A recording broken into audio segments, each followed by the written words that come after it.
Vacation rentals, we still see opportunities here. This is such a wide open chasm, I think. Like, the values on the water are crazy. They're absolutely nuts, but there's just so much flexibility in what people can get out of these things in terms of how many beds they can offer through bunk bed scenarios, adding bunkies as small outbuildings. It just seems to be, in terms of all of the places where you could put your money right now, I think that for all of the perceived risks, it's one of the safest for the reasons we mentioned. You can't get stuck in a situation where you can't evict people. That's nice. That part really is nice. And you're taking good care of your properties too, right? You're getting them deep cleaned a couple times a week.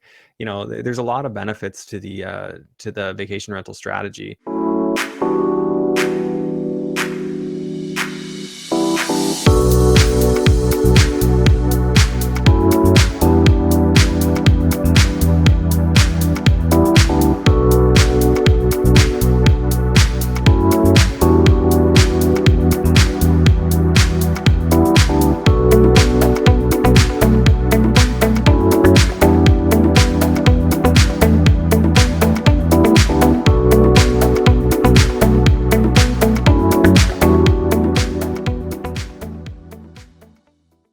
Welcome to the Canadian Real Estate Channel, here for another market update. This time we're talking about Peterborough, Ontario. I have Mitch Cleary, who's going to tell us all about that. But just before we do, just want to let you know who I am. I'm Andrew Hines. I've taken over the channel for the month. For those of you who don't know me, I'm a podcast host, a real estate investor in both Ontario and in Florida. And if you want to check me out, you can find me on Instagram at the Andrew Hines, or just search any podcast platform, including YouTube. And you can search my name, Andrew Hines. Hines is that last name. Okay, so now let's jump into today's market update, which is going to be a good one. Mitch, thanks for being here. Yeah, pleasure to be here, and pleasure to meet you virtually. Andrew, definitely familiar with your name, so happy to be here. Yeah, likewise. I never really asked this, like, are you familiar with the podcast? You just jump into these things and start talking to real estate, but it's nice to meet you for sure. Yeah, and familiar with your stuff. I'm a consumer of all sort of stuff that's relevant to our Ontario market. So following a lot of the pods like yours, and so yeah, absolutely. Very cool. Okay, so Mitch, you showed me a glimpse of this presentation. I know it's packed with value. Why don't we go ahead and jump into it? Sounds good. Okay, guys, so it's going to be a bit of a track back to get everybody updated on what's happened in the Peterborough market. I know it's been a while since we've given you an update on this channel. We've been focusing on Peterborough specific stuff, inner market, but not so much the overview. So I'm going to give you a bit of a breakdown about what we're going over here. And quickly, I wanted to take a second to acknowledge a lot of people getting calls off this channel. And they think it's just me here operating out of Peterborough. It's the Kamar Cleary team, myself, Tamer Kamar, and we have an amazing buyer's agent, Sean Pierce, who is investment focused. He is studying under some of the folks that are part of the, sort of the Canadian real estate investment group. He's very well versed in all the lingo. We're all speaking the same language, and we're helping a lot of people out right now that are looking for what people on this channel are looking for in Peterborough. And then there's our crew of administrative help. We got a great team there. So our presentation today, basically going to go through a 3-month summary to catch everybody up on what's gone on so far this year. And we have to touch on what happened in December of 2021 because prices absolutely exploded. We're going to go over the most recent months statistics to catch you up to speed on where we're at right now. We're going to do a glance at where the next 3 months are heading and sort of where we see the ship steering right now. We're going to briefly hit on secondary suites, where things are at, how the opportunity looks there. We're going to go back to short-term vacation rentals again, and then just a brief summary and some questions.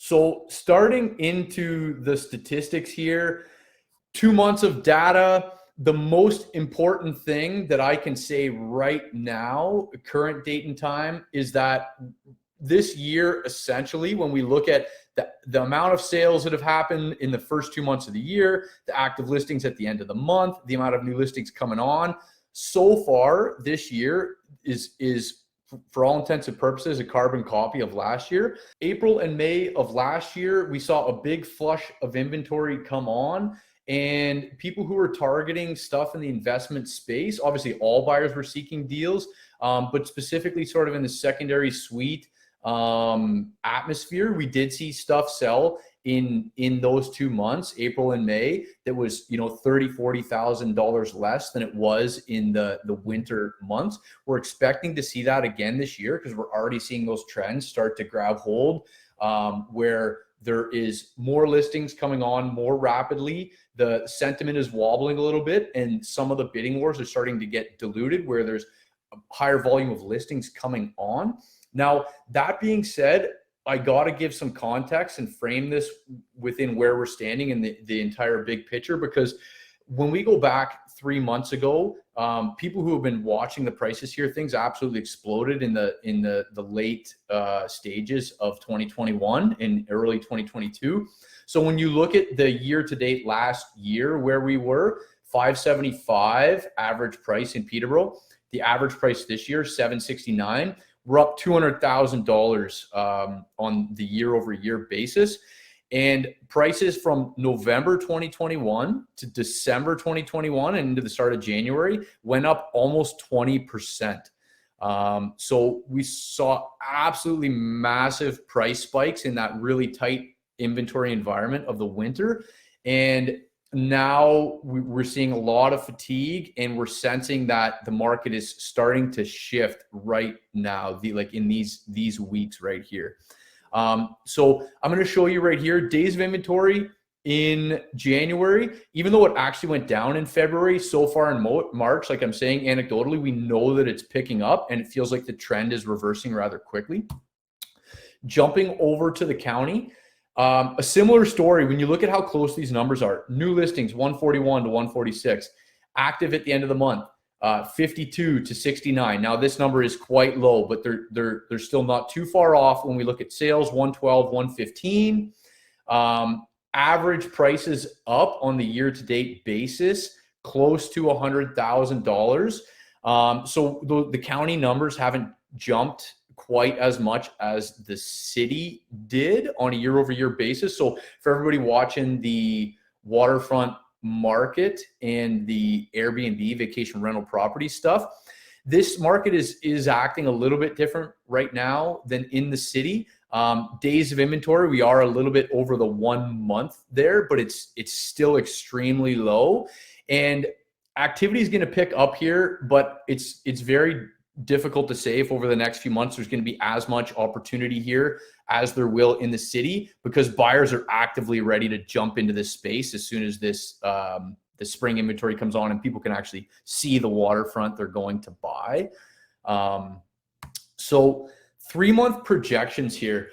I just want to say that up until this point, to sort of follow the progression, inventory got extremely tight in the winter. Prices absolutely spiked. Like we said, we saw a single, like a month and a half period there with a 20% increase in prices.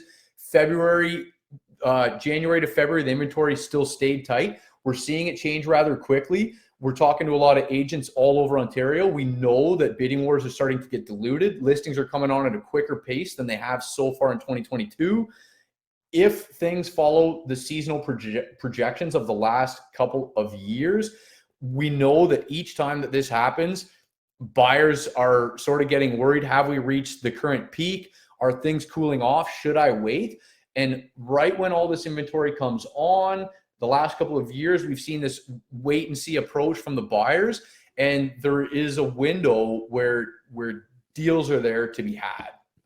Yeah, it seems like this is an opportunity. A lot of things have happened recently. You have more inventory coming on, but plus there was the increase in interest rates. There was the conflict in Russia, Ukraine, and then of course the increase in gas prices, and all these things create that uncertainty, right? Wait and see. Just like when the first lockdown started, wait and see. A lot of people made a lot of money because they didn't take their foot off the gas. So something to consider. No one has a crystal ball, but when you see these common traits of people waiting and seeing, sometimes that's a good time to be greedy. That's exactly. It's like that. You always want to be kind of going in the reverse. And I think that Andrew, your inputs are as valuable as anybody's. In my own opinion, I think that the macro perspective here in the next full year, which I know a lot of people in this group are projecting all kinds of timelines. We're talking to flippers. We're talking to, everybody's searching for the burr out there.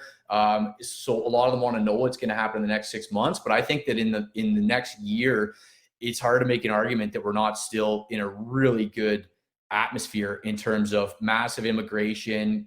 I know Peterborough specifically, I can still speak to a lot of construction bottlenecks, and not an overwhelming amount of new projects coming online in relation to the demand. And of course, everybody out there is talking about how it's not likely that they're going to get the projected amount of rate hikes in this year.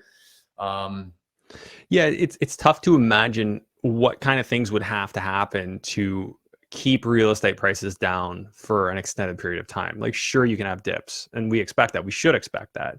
But how do you keep them down when you immigrate 400,000 people to Canada every year and you can only produce 200,000 houses? When you have lethargic building permit and development approval processes, when you have, government policies that allow a lot of people to not really work, or a lot of our work to be outsourced. Like, we're having trouble with our supply chain getting stuff into the country. When you combine all these things, it's almost like a perfect storm of things that are going to drive housing prices up. But of course, there's always that, unknown event, right? We can never know, right? That's why you got to be prepared. Buy I fundamental. agree. The cost of money going up obviously would be the number one kicker, I think, to everything. But it just increasingly seems like the narrative will be shifted at each juncture to not up them. And obviously, like current right now, this major news headlines going through right now about the NDP and the Liberals really, acting in conjunction with each other to block out any kind of conservative mandates. And so for me, it's just a signal like, hey, they're going to keep rolling forward there. And I really do think that the long-term picture looks good. But then back to this slide here, I think that the 3-month, every time that we see that people are so nervous when the prices have gone up so quickly that they want to call the top and they're waiting for the crash. And rightfully so, everybody's nervous. But if recent experience serves us well at all, these seasonal dips, they are the dips to buy. Well,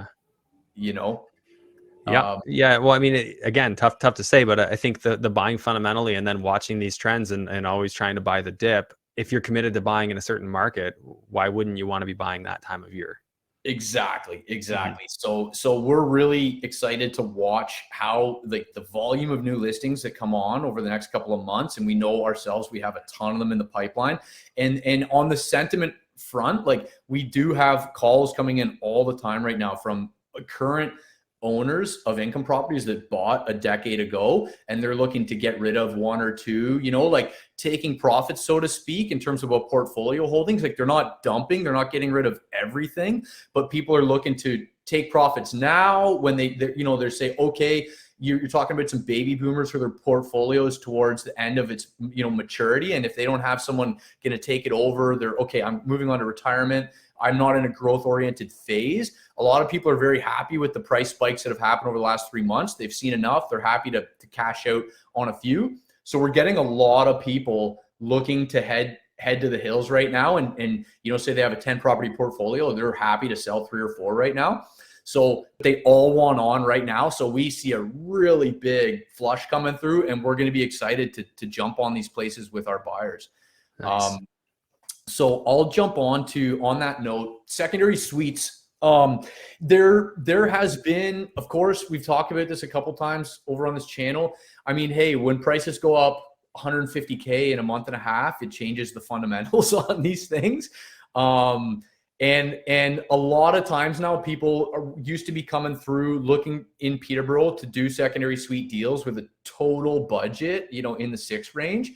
A lot of times to buy a bungalow that's got your side entrance, 3 up, 2 down, and it's going to facilitate the secondary suite procedures, and it's going to meet all the city's criteria. Right now, a lot of those things this market is so scanned over by investor buyers and realtors alike that nobody is missing these things when they come up. There's opportunity there. So normally right now, these things are selling around 700, a lot of them even in the 750 range, and they still need work done to them. This is a lot different than those numbers are.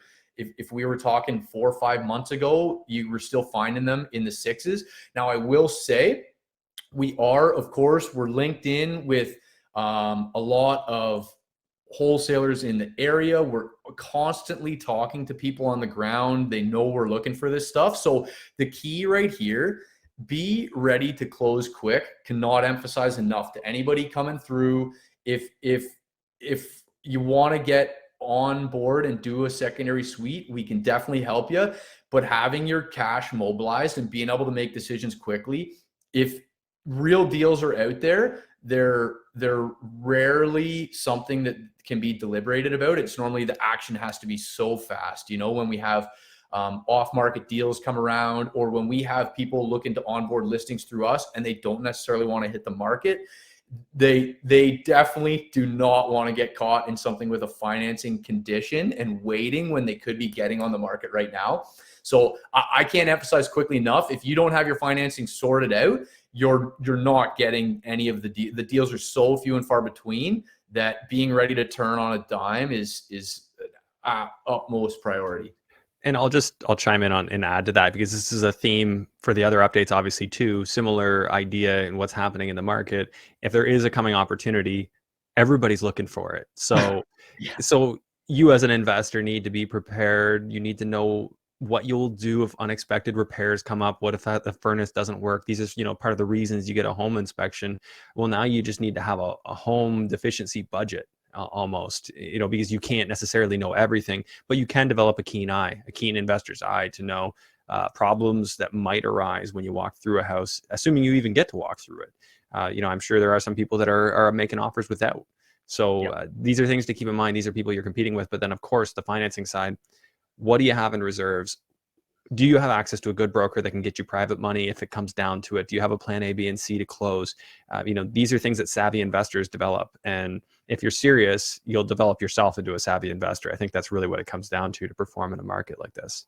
Absolutely. That's just it. It's like, I start to think of this stuff, it's so financialized and like hyper, you know, it's so global now, people looking to land money somewhere to make it earn more, that so many people are looking at these markets. You know, when you look at international finance, and if there's ever these like arbitrage opportunities in financial markets, it literally comes down sometimes to like computing speed of who can execute trades the quickest. It's getting to that point where like you actually do have to be so quick, because deals are there, but they're only there with the speed is fundamental. I can't think of a time when we've seen someone get what I would deem to be a real deal relative to true market value where it wasn't such a quick turnaround.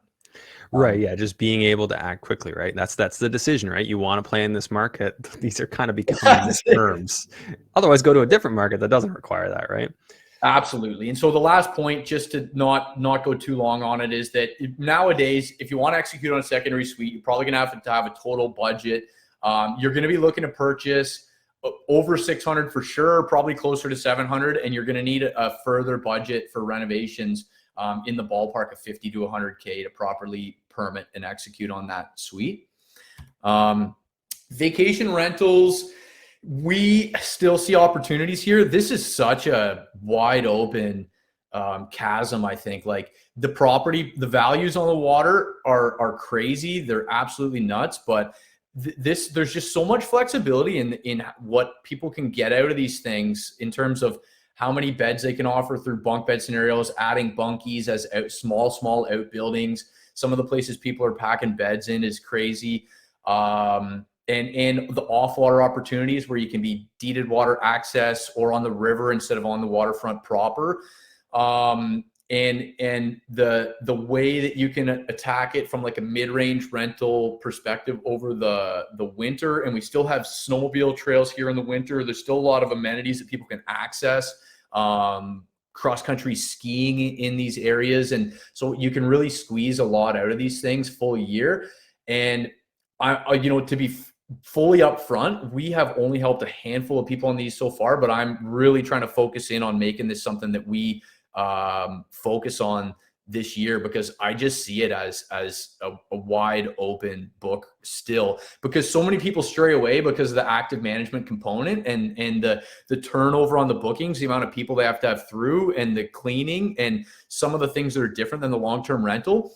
But it just seems that everything on the holistic perspective, in terms of not being subjected to the landlord tenant board, being able to realize not being subject to a cap rate valuation versus any of this, mid-size multi stuff, where if you get locked with 3, 5, 10-year tenants, how your building's basically frozen out on its value. Whereas with this, if the market goes up, you're there. And I mean, if you have to liquidate too, you're open to the vacation rental people, and you're open to end users. A lot of opportunity here. We're really trying to get ourselves, it seems that most people's bottleneck in wanting to green light these things is the management side. We're really working on trying to get some of that end of the bundle figured out, and we really want to have these conversations. So if anybody's interested in these types of deals, we're really looking to get on some consult calls and walk you through what we know about the water in the area. So Is this probably your best play for cash flow as far as? I think so. Yeah, I think so. Most times, like very small off water properties, like where you have deeded water access or even public water access, they're outpacing what you can produce from a duplex deal right now. Yeah, I mean, that's a lot of investors have switched over to the Airbnb model, the short-term rental model, as a plan A. Still having that plan B, I could rent it monthly, because I could break even at plan B, but at plan A, I can actually be quite profitable. Is that sort of what you're seeing there? That's what we're seeing. Yeah. Anybody we see who's executing on these things, they're going in with, like, they know right off the hop with moderate, like, some minimal time in on Airbnb, where we all look at what kind of rates they think they could likely project on these types of properties, and we play it on the safe side. They're in the cash, and then like each time it's been success stories where they're exceeding what they thought in terms of their cash flow. It really seems to be the thing that in the long term, I think that in terms of the cash flow play, and really actually just getting back to the basics on making sure that your cash is making cash and it's not speculative.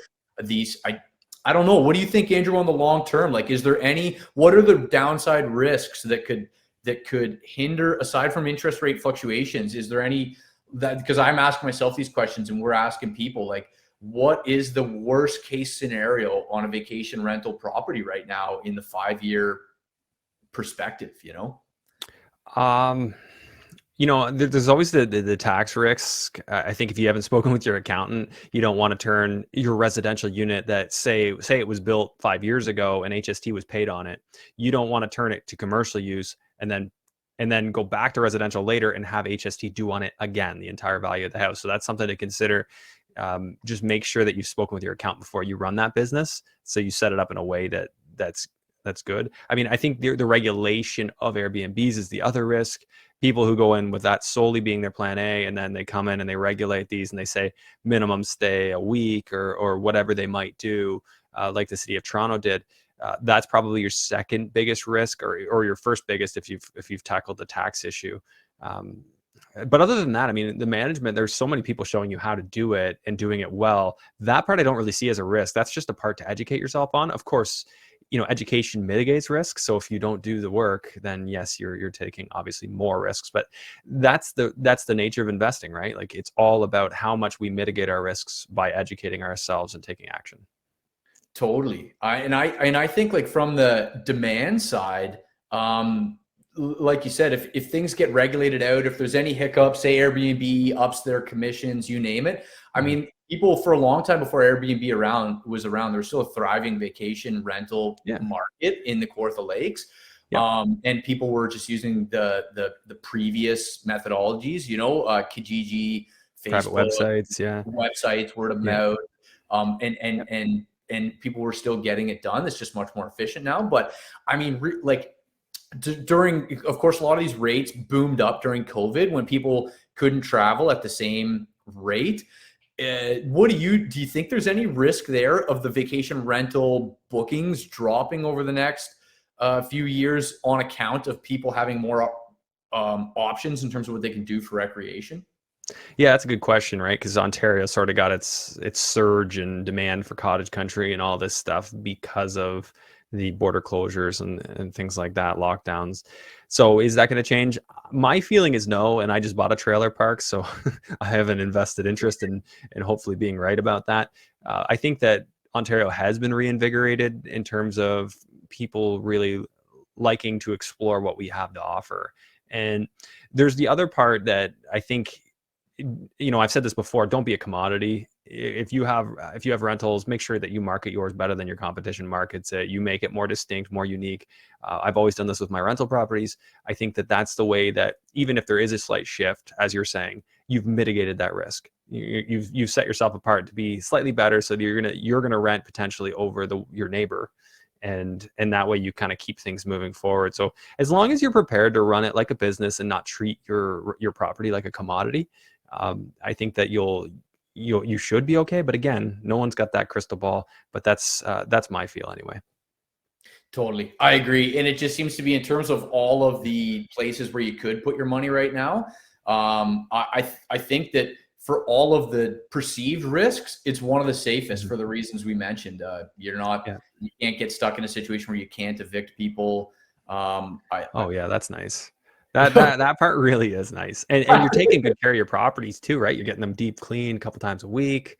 There's a lot of benefits to the vacation rental strategy.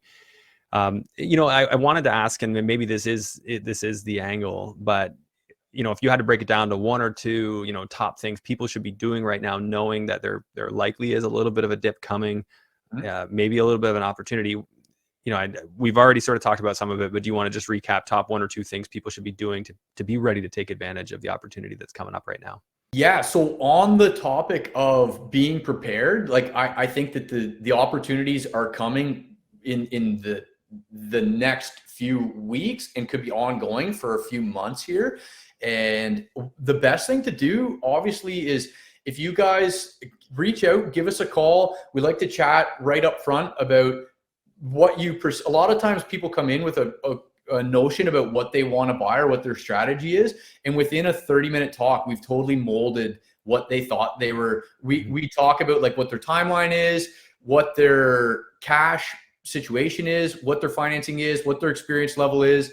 Normally they come in thinking they're looking for thing A, and then we leave with them pointed in another direction because of how we know our city, and then sort of how we know investors and whether they are actually set to achieve what they think they wanted to based on their experience level and what they're looking for. So let's getting a call in, and then as soon as possible getting through properties. Unless you're committed to buying sight unseen, the sooner you can get through it. We have it all the time where like an example, I just had some buyers a couple of weeks ago where this happens all the time. They wait for what seems to be more or less like the perfect deal on the internet or on paper to go look at something, and it's the first one they've gotten through in the city, first time they've met us, and it really feels out of kilter to just pull the trigger and offer on it and land it. It doesn't feel good. It's kind of like you skipped a step. And so what I would say to people is, we have a chat, you get an onboard call, and as soon as you have availability within the first weekend or so, as soon as you can, we love getting down here and just showing you around, because getting you through doors, getting you seeing, smelling, and feeling places here, and then you see what they sell for firsthand, and you can relate that value back, so that when here's one I want, it's not just us telling you we think that's going to go for $750. You can position it already within what you've seen sell in that price range, and you're going to already have your own sense of relativity about the market. And then if you've already been through 3 properties, it doesn't feel so out of kilter to go ahead and do it. So to be ready if you want to be ready to buy in 3 weeks, you got to be on the phone like within a week. You got to be seeing properties like next week, getting through the motions. So that's what I would say. Yeah, and then as you go through those earlier properties, bring in those scenarios to your mortgage broker, talking about how you do it. Plan A and B. A and B. Never want to be writing an offer firm, especially before you've clearly discussed what you're going to do in an action plan with that stuff. Absolutely. Yeah. Okay, so Mitch, where do people find you, reach you? How's the best way for them to connect with you? Yeah, so several ways. I actually started my own podcast recently because I was doing monthly and the weekly YouTube videos now. So I'm there, the Small Town Housing Show. So if people are looking for weekly sort of chats about the Peterborough market, we're on there. Small Town Housing Show. The Kamar Cleary team at c21.ca is our team website.